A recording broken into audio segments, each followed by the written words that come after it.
タリアングレーハウンドのニアと暮らし始めて111週間が経ちました。今週はニアの骨折治療のまとめ動画を作成しました。内容の構成は飼い主の主観ではなく AI にニアの骨折動画を分析してもらい、費用面と飼い主の失敗をコメンテーター2人がどのように生かすべきかを解説する内容にしました。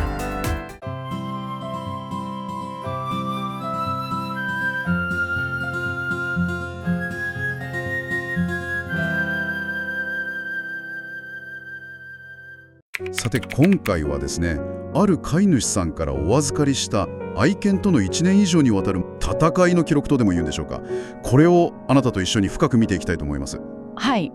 主人公はイタリアングレーハウンドのニアちゃんという子で、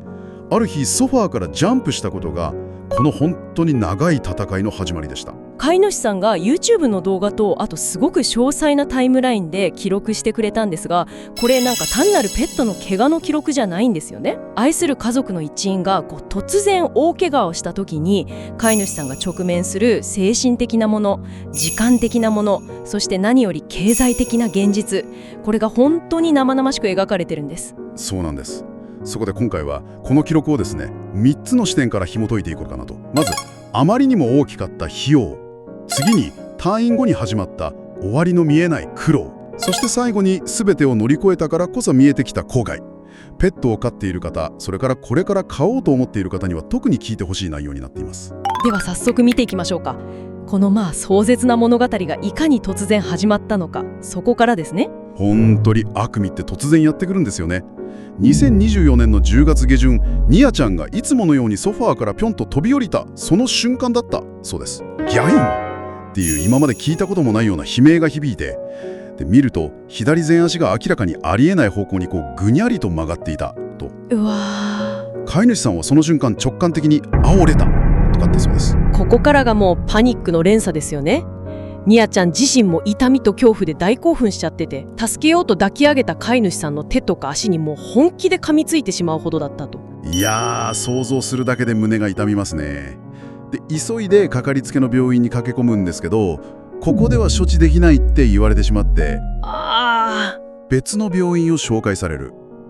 そして最終的にその日のうちにも緊急入院が決まるわけです。診断結果は頭骨尺骨の横骨折、肘と手首の間にある2本の骨ですね。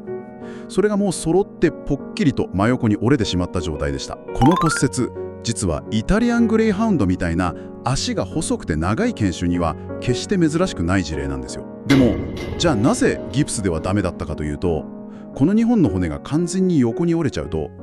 骨同士がずれやすくてきれいにくっつかない可能性が高いんです。だからギプスで外から固定するだけじゃちょっと不十分だったっていうことですよね。まさにその通りです。なので骨の内側から金属のプレートとネジでがっちり固定して全く動かないようにする手術が必要だったと。そしてこの手術の判断と同時に飼い主さんにはもう一つの非常にシビアな現実が突きつけられます。費用ですよね。病院からの最初の説明で手術に30万円、入院に20万円、概算で50万円かかると。うわー、これ突然言われたらもう頭が真っ白になりますよ。で提供してもらった費用一覧表があるんですけど、これがもう数字がさまさましくて、10月だけで、手術の多金、その残金、初期登録料、1週間の入院費、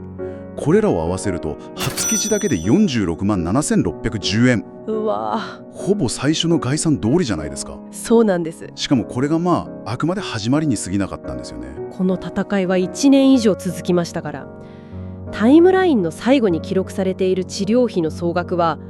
67万、約68万円です。これって例えば中古の軽自動車が買えてしまうくらいの金額じゃないですか。確かに。ソファーから一度ジャンプした代償としてはあまりにも大きいですよね。そしてこの約68万円という数字も、ある意味治療の始まりの大込みに過ぎなかったというか、お金の心配もさることながら、ニアちゃんが1週間の入院を経て家に帰ってきてから、今度は全く違う種類の戦いが始まったわけです。物理的な問題も次々と発生します。包帯です。包帯。ニアちゃんが傷口を気にして噛んじゃうから、あっという間にボロボロになるんですよね。そうなんです。動画で見てもなんか日に日に包帯がみすぼらしくなっていくのがよく分かりました。飼い主さんもガーゼを足して巻き直したり、人間用の伸びる包帯を試したり、いろいろ工夫するんですけど、ほとんど効果がなかったと。そしてこの包帯との格闘の中で、ある意味この記録のハイライトともいえるちょっと驚きのエピソードが起きるんです。無視の日ですよね。獣医さんから「あれ、手術した8箇所のうち3箇所の糸がなくなってますけど気づいてました?」って言われるやつ。飼い主さんは全く気づいていなかった。どうやらニアちゃんが自分で傷口を舐めたり包帯を噛んだりしてるうちに器用に抜いちゃってたらしいんです。飼い主さんが驚いてニアちゃんを見たら、ニアちゃん本人も「え、そうなの?」みたいなきょとんとした顔をしていたっていうのがまた面白いんですけど、このエピソードはユーモラスですけど、同時に飼い主さんの心労を象徴しているとも言えますよね。この記録の中で正直にこれは失敗だったと感じている点をいくつか挙げてくれてるんです。これがまた僕らにとって非常に大きな学びになるんですよね。その中でも最大の後悔として繰り返し述べられているのが、あなたも予想がつくかもしれませんが、ペット保険の問題です。やっぱりそこですよね。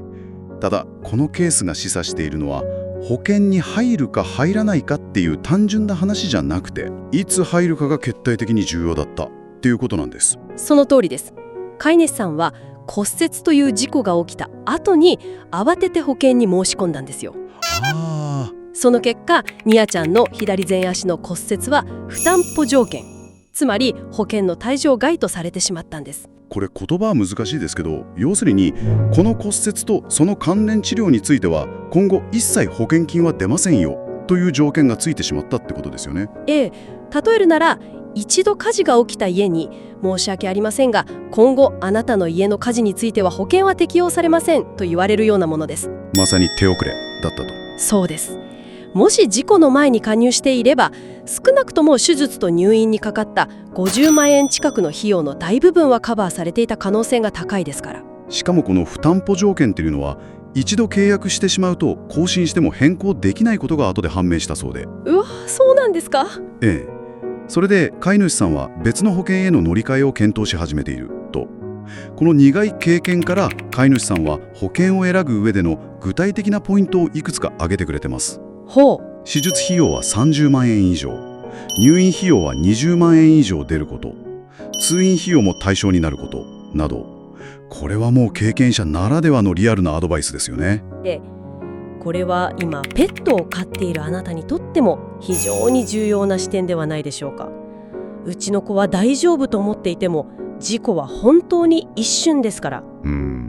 その一瞬が70万円近い出費と1年以上の苦労につながる可能性があるわけですからね。情報が香水のようにあふれるこの時代、私たちが個人的な危機、例えば家族の病気や自身のキャリアの問題に直面した時、本当に価値のある知識はどこに見つかるのでしょうか。痛みを経験し、同じ不安を乗り越えてきた人々の間に静かに分かち合われる生きた知恵の中にあるのでしょうか。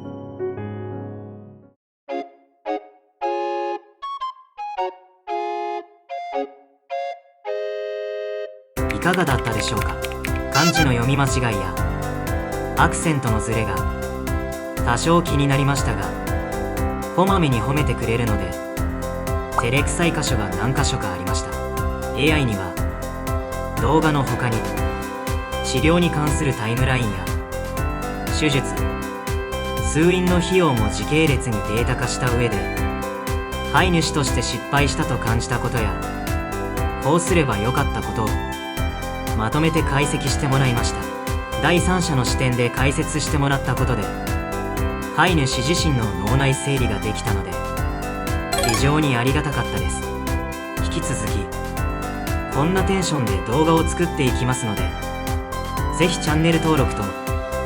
高評価ボタンをポチっていただき、感想をコメントで教えてくださいませ。